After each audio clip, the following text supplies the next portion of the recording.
फर्जी ration card गिरोह का भांडाफोड़, 7 आरोपी गिरफ्तार। नमस्कार, आप देख रहे हैं सतर्क पुलिस टाइम्स और प्रतिनिधि विकास वर्मा की रिपोर्ट। दिंडोशी पुलिस स्टेशन ने समाज के कमजोर वर्गों के लिए चलाई जा रही महात्मा ज्योतिबाई फूले जन आरोग्य योजना MJPJAY और प्रधानमंत्री जन आरोग्य योजना PMJAY का फर्जी राशन कार्ड के जरिए लाभ उठाने वाले गिरोहों का पर्दाफाश किया है। भारतीय न्याय संहिता 2023 के विभिन्न धाराओं में मामला दर्ज कर 7 आरोपियों को गिरफ्तार किया गया है। ऐसे हुआ खुलासा। 7 फरवरी 2026 को गश्त के दौरान मलाड पूर्व में एक युवक के पास से फर्जी जुग्गी पास रसीद, MMRDA के आवंटन पत्र और कोरे राशन कार्ड बरामद हुए। पूछताछ में पूरे गिरोह का खुलासा हुआ। जब्त सामग्री 343 फर्जी राशन कार्ड, 3 MMRDA आवंटन पत्र, 1 laptop, 2 printer, 9 mobile phone. Police के अनुसार गिरोह ने मुंबई व महाराष्ट्र में फर्जी दस्तावेज बनाकर सरकारी योजनाओं में धोखाधड़ी की।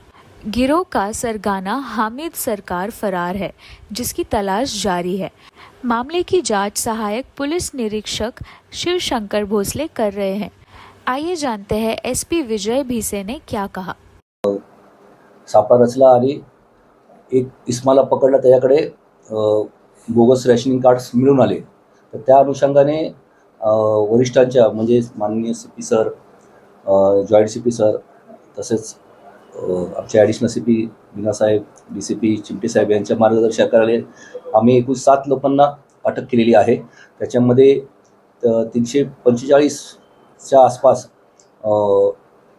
बोगस रेशनिंग कार्ड्स, त्याचप्रमाणे इतर डॉक्युमेंट्स आम्हाला फोर्ज मिळालेले आहेत।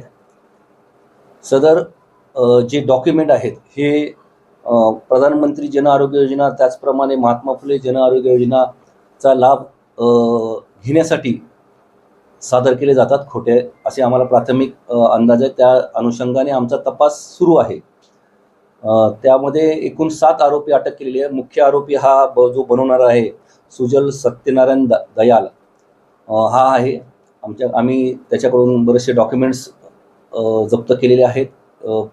प्रिंटिंग मशीन त्याच्याकडून म्हणजे कम्प्युटर्स जमा केलेले आहेत आणि पुढे तपास चालू आहे। सर, हे कसा तो एजंट्स आहेत काही, जे त्याच्याकडे अप्रोच होतात आणि त्याच्या मार्फतीने ते हे करतात। त्यांना पण आम्ही अटक केलेली। उरलेले जे 7 लोक आहेत त्याच्यामध्ये ते आहेत।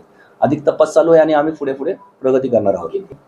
तशी फिगर त्यांनी अजून दिलेली नाही आम्हाला की कोणत्या याने, जशी ज्याला गरज असेल त्या पद्धतीने त्याला तो विकायचा। या राशन कार्डचा वापर सुद्धा कुठे झाला आहे त्याचाच आम्ही शोध घेत आहोत। जिथे जिथे त्याने विकलेले आहेत, ज्या लोकांनी त्याचा वापर केलेला आहे त्यांच्याकडे चौकशी करून मग पुढे आम्ही त्याचा शोध घेणार। सतर्क पुलिस टाइम में बने रहने के लिए चैनल को लाइक करें, शेयर करें, सब्सक्राइब करें एंड कमेंट करें।